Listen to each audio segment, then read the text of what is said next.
Good evening, namaste, or adab. Welcome to our Meet the Author session. And today we have with us young, beautiful, and multi talented poet Nikasha Luthra. Even being a writer, I'm falling short of words to describe her talent, the depth in her poetry, and the enormous faith she carries in her heart. When you see young children having so much of love for the literature, your heart fills with pride and hope. So, let me tell what all Nikasha does apart from pursuing her studies. Nikasha is 16 years old and is in 10th grade. She's been learning theatre since she was 7. As an ardent lover of the stage, she is constantly fascinated by the magical world of stories, poems, and plays. Apart from writing, Nikasha spends her time on filmmaking and video editing. She has acted in many full length plays and hosted multiple literary events. She loves reading and exploring different genres, including romance and fantasy. She is an avid traveler and likes to capture the essence of the world through her camera's lens. So let's meet Nikasha Luthra. Hello, good Hello, thank evening. you for such a lovely introduction. Completely our pleasure, Nikasha. And we are so thrilled, so excited to have you on our show today. Thank you so much for joining us today. The pleasure is all mine. Well, Nikasha, you are doing so many things at the same time, and I have really a long list of questions to ask you because you are really inspiring us a lot with so many things, so many talents that you carry with you. So let me start with the first question. You are a student of class 10th, a class where people have so many expectations as far as academics and results is concerned. So, how do you manage doing so many activities along with the studies? You are into writing, you are into theater, and hosting events as well. How do you maintain a balance between all these things? Yes, definitely. Class 10 is a class where there's a lot of pressure on you from both the school and your family as well. But if you just start studying 24/7 and come back from school, go to tuitions and study again, and you can't make time for your art and your passion, I feel like for me, it would be a slow death because it will create this void in my heart, which no amount of, no percentage could ever fulfill. So I feel like just following one thing which the society expects out of you, that is a very corporate style of living.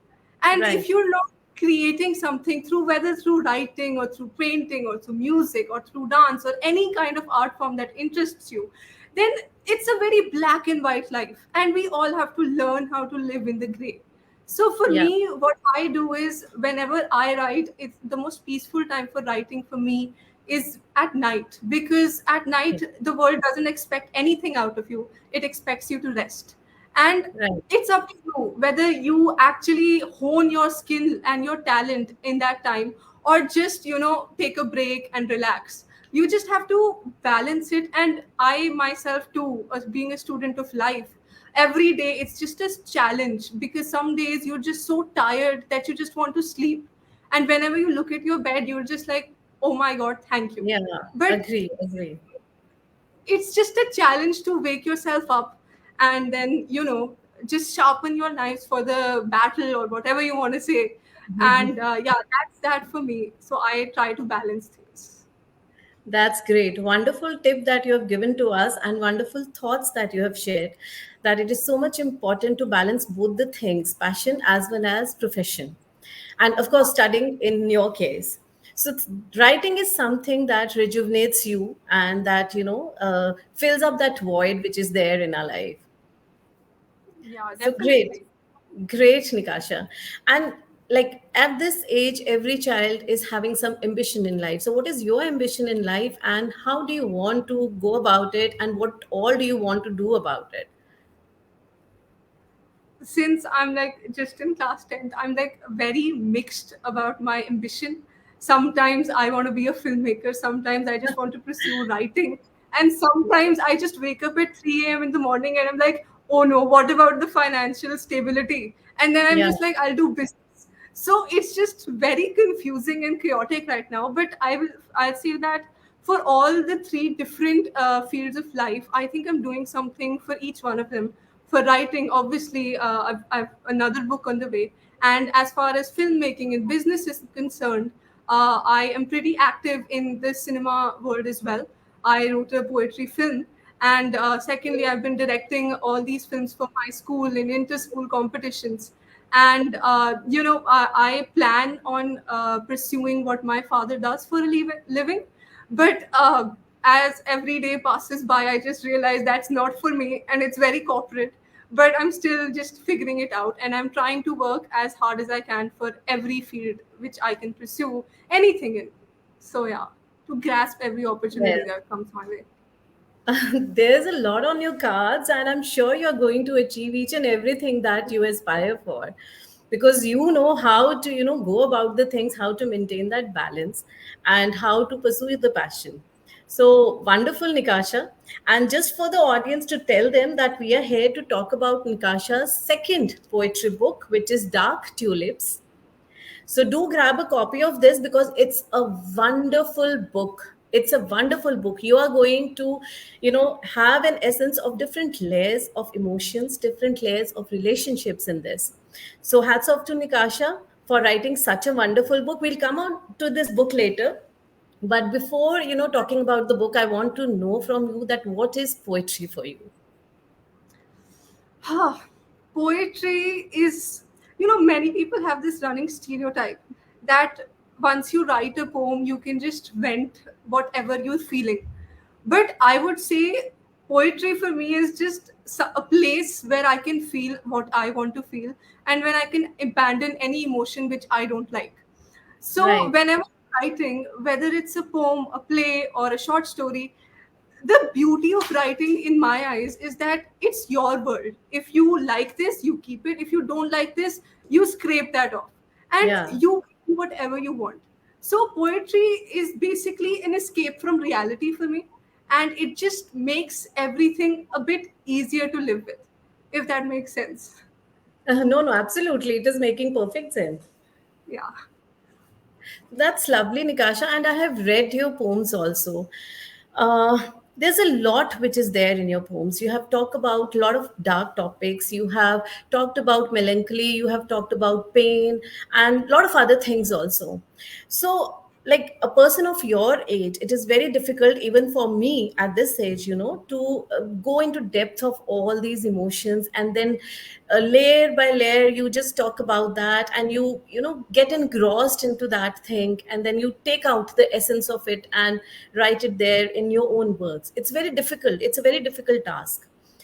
So how did you dealt with it? Is it like it took away a lot of energies of yours, because emotional turmoil is always there when we are talking about the deep emotions? So how did you manage to do that? Basically, whenever I wrote a poem, it was just something, I don't know. I start writing, I am planning on writing something happy, something starting with a rainbow, something starting with reflecting sunshine beams on, Right. for example, the blue water. And Hmm. as I, forward while writing it, it just turns into something so dark and sad. But yeah, it's my effort was always to start with something happy. Ki acha, okay, if it's a glimmer of hope, the title of the poem, then it should actually Hmm. give out hope. But then I connected it to the Punic Wars, which happened in Rome. And Right. once you're writing, just when there's a flow of writing, you just can't control what you want to Yes. let out. And Yes. from noticing the people around me, my friends, my teachers, the chaos in the school and then the tuitions, whatever I see the people around me feeling, I mostly write about that. I'm not an avid writer on writing my own emotions down on paper, but what if someone is telling me what has happened in their life, I would be like, I will write about this when I get home. And that's just, it does take a lot of emotional energies, because if you are not feeling your own emotion which you want to convey to the reader, then the poem just turns out to be very hollow and empty. and you actually have to go through it yourself, put yourself in that, in those shoes, and actually imagine how you will react to that situation. So Right. basically, yeah, that's how a lot of my poems were written and inspired. Well, wonderful. That's really nice to hear about all these things. So, how did this journey start, and who inspired you during this journey? I, after my first book launch, which was Flowers in Her Room, and those were a series of plays, I didn't have any idea what next. And everybody was asking me, "Ki, when is the next book coming out? What are the plans for the next book?" And one day after my tuition, I was just sitting and I opened up the notes pad in my phone and I just started writing this poem called Burnt Love. And that is actually the first poem in Dark Tulips as well. So Mhm. I go upstairs running to my mother and telling her I wrote a poem. And she just gives me so much key compliments, and she also gives me some criticism key where to improve. But Right. she boosts my confidence so much that I'm like so excited to write another and another and another. And I would say the main motivator for me pursuing poems is, the different poets of histories. For example, W.B. Yeats. There's this Mhm. beautiful poem that he's written, which is titled "When You're Old." And in that poem, he describes, from a third person point of view, he is just glimpsing into this woman's life, and just it's like a 8 line poem, and it just paints a picture in front of you in those handful of words. And apart from such famous poets, I would say again my mother, because whenever she writes something, she recites it to me. Whenever I write something, I recite it to her. So it's like a hand in hand thing. And before I started writing plays or poetry or anything, as a matter of fact, when I used to hear her reciting her words and paint an image through her context alone, it just used to mesmerize me in more ways I can Yeah. describe. And I was like, ऐसे लिखना है कभी जिंदगी में. So yeah, that's it. She herself is such a beautiful and poignant poet, and we have read many of her poems and heard them as well. So that's really great that she inspired you so much during this journey. So, like when you started writing all the poems and you were going through that process, did you ever face writer's block as well? Yeah, definitely. All throughout January, in the starting of 2023, and I was just frustrated. Ki, oh my God, what is happening? Because before Jan, I used to write 2, 3 poems in one day, and ऐसे भी नहीं कि it was forced or anything, but they were actually sensitive, sensual poems. And Right. in the whole of Jan, I used to just come back home from school and just say to mom, ki, what is happening? Why can't I write anything? And you know that frustration, and I used to force myself to write. Ki, हाँ, now you take out the time, everything is done, the whole day is done and dusted. You've completed your classwork, homework, everything. And now you're going to write something which is beautiful. And Yes. I'll just be sitting there in front of the laptop, my hands not moving or anything, and just annoying. Just it was, the feeling was very frustrating. But to overcome my writer's block, I just used to try to forget about it, and I used to start reading other poets and other novels to just distract myself from all this frustration and chaos that was happening in my mind. And not to sound too over dramatic or unrealistic, but when you find that right musing to write, and that inspiration and motivation which could lie in a rotten petal, a sliver of sunshine, Mhm. the starry nights of the sky. And when you find that inspiration, you don't have to force it any longer, it just comes flowing to you. And that feeling is so relaxing, and yet it takes so much time, and it comes with patience. So Right. you just have to find what inspires you the most, and half the battle is won there with writer's block, for me at least. So yeah. And I think, as I was going through your book, something that has kept you going is also faith. Because you have mentioned there in your book that faith despite dark times, faith in good things, faith in making an effort to look for the light, faith in believing that what might seem like the end could only be the beginning. So I think that must have helped you a lot because you had faith in yourself, you had faith in God, and so many other things around you. So that also kept you going like that. Yeah, definitely, definitely. Before you can present anything or any one of your work to the world, you just have to believe in yourself, Believe in believe in yourself. your work. And if there is no confidence, then no one will appreciate it if you don't appreciate yourself well. Absolutely, absolutely. That's a great thought and a great message for everyone also that believe in yourself. That is more important than believing in others first. So that is wonderful, Nikasha. And Nikasha, if we can just show the book to our audience as well. Yeah. It's Dark Tulips, a poetry collection by Nikasha Luthra. And I really want to read out your favorite poem from there. Okay. Anything that is very close to your heart. I'm sure each and every poem is, but any of the favorite poem which when you were writing, when you were in the process of writing, that has really touched your heart and moved you somewhere and is really close to your heart as well. So please share that with us. So basically, this poem is titled Outside the Safe House. And right now, it's traveling through many national and international film festivals as well. And just today, to announce this, we got a certificate from Sudan International Film Festival, awarding us with the best LGBTQ film. So, Wow. Outside the Safe House is a poem I wrote for my Model United Nations conference, which was being hosted at my school. And the international presses USG, which is basically the head of the department, comes up to me and says, "We want a poem describing the struggles of LGBTQ communities and as well as the refugees, the people who are thrown out of their houses just because of their Yeah. sexual preferences."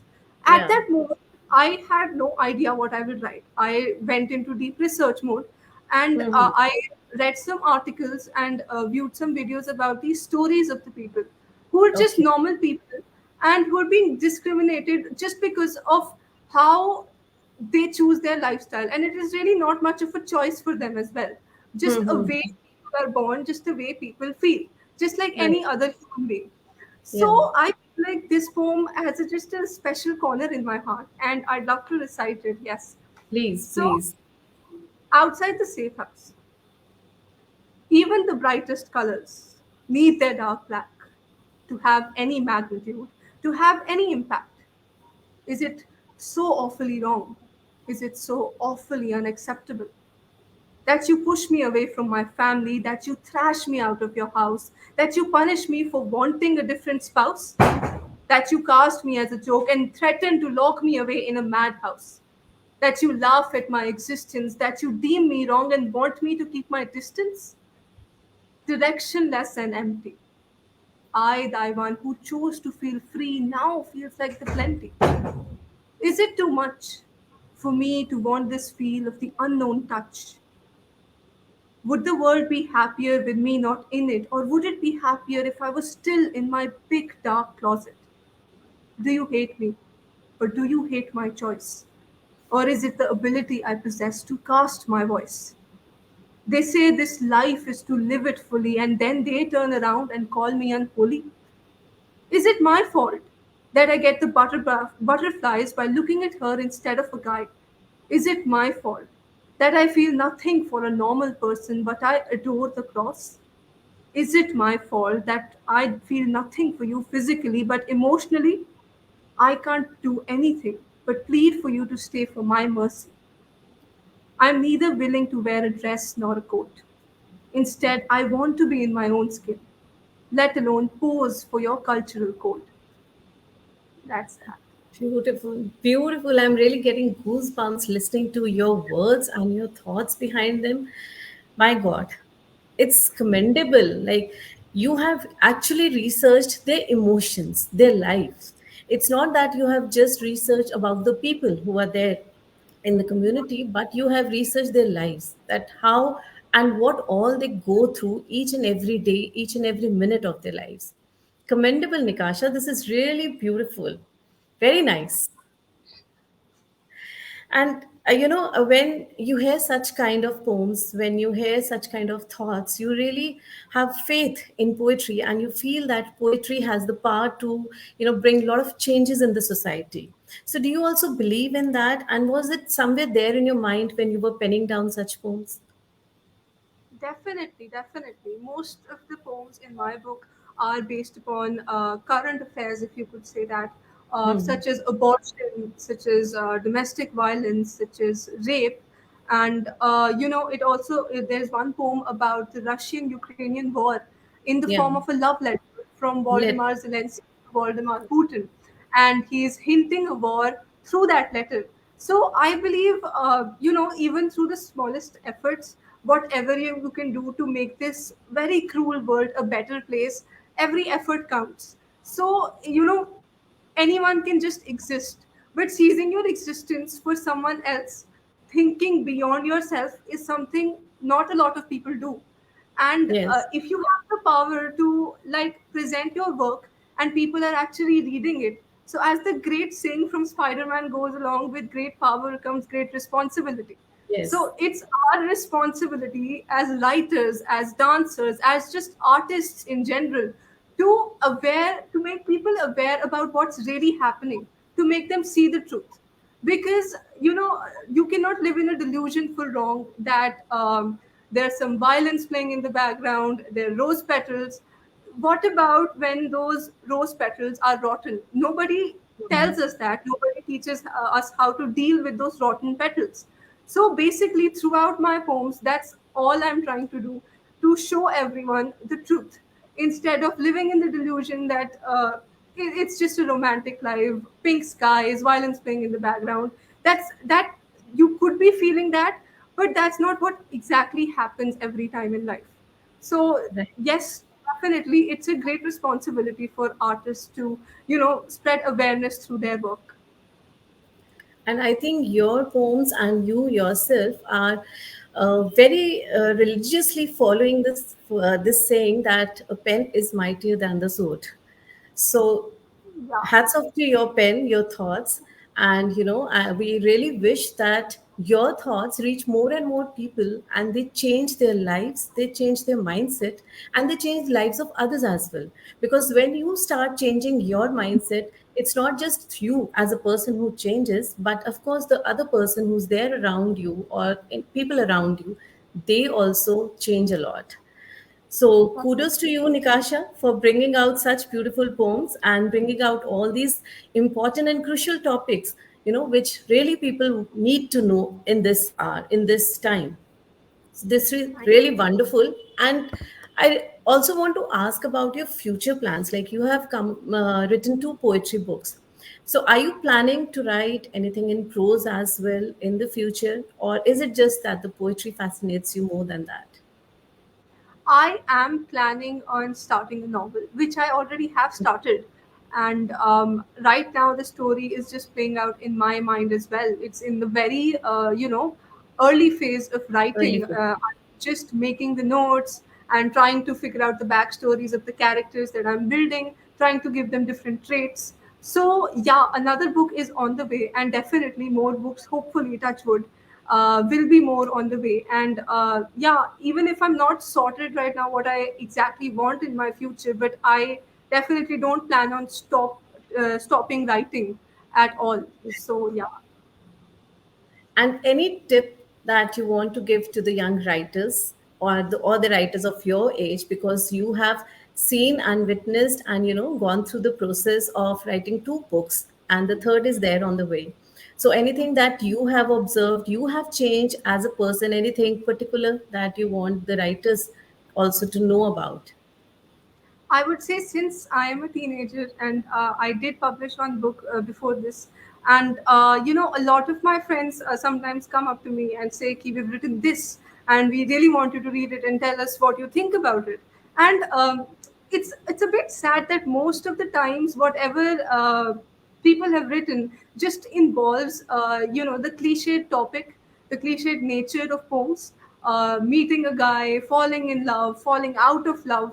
I would say Mhm. that for everyone who wants to pursue writing and to try to enhance their writing skills, people should really widen their perspective while writing. There's so many issues in the world that Yes, still need yes. recognition, that still need to be addressed. And I feel like romantic and romanticizing everything that's happening in your life is, yes, it is one genre of writing, but to enhance everything you just have to keep exploring different genres. And sometimes you write something happy, sometimes maybe it's melancholic, sometimes maybe they say rain is a very happy mood of nature. If you can make something as happy as rain turn into a universal sign of a melancholic attitude of the nature towards us, the nature hugging us through her tears, that requires a lot of skill. So basically, just stopping the glorification of romance in writing is just the first step towards our young writers becoming good, authors to people. Even if you're not published, even if it's, you've just posted a blog online, still, it's very important to address the people who need to be, need recognition for their topics. Well said, Nikasha, and I'm so impressed, by the way you think and out of the box thinking kind that you have, that you carry, and we really want to have a writing workshop with you very soon because I we would are love that. because I'm sure we are going to learn lot and lot of things from you. And there is one question from our audience also. Swati Tamhankar is asking that apart from reading, writing, what are your other interests? Okay, apart from reading and writing, as I said earlier, I just love the world of cinema. And I love shooting films. I love editing them. I love both the post and the pre production. The entire process, yes, it's very chaotic to make even a short film, which is like 1 minute or 5 minutes. But the end product, when you see your film, the frames just so going so smoothly, it's like watching your baby graduate. Right. And it's the feeling is just so exciting, and it's like an adrenaline rush to it also motivates you to do further in filmmaking. And I feel like since we're all Indians and we just love that Bollywood masala of music and action just going together, I am one big fan of cinema. So yeah. That's beautiful. And we are eagerly waiting for your film to come there on the screen soon. And we'll be watching them for sure. So it was really, really wonderful, Nikasha, talking to you, talking Yeah. about your journey, talking about the thought process that you carries, and talking about the experiences that you had at such an early age of your life. It is very difficult to have those dark themes and delve so much into the depth of all these emotions, and then talk about them and portray them so beautifully in such beautiful words. So well done, Nikasha. We really hope that your book becomes a bestseller, and we are sure about that. It is surely going to be a bestseller, Me and too. soon it will be there on the top charts. So, all the best to you for your journey, all the best to you for your future, and keep writing, keep sharing your work, and keep coming to Story Scrapers. Thank you so much for having me here. It was a great experience. Thank you. Same was with us. So, thank you so much, audience, for being a part of this show and sparing your time and talking to us and listening to us. Thank you so much for having such a great evening that you've given to us. Thank you, everybody. Take care, keep smiling, and stay happy. Thank you.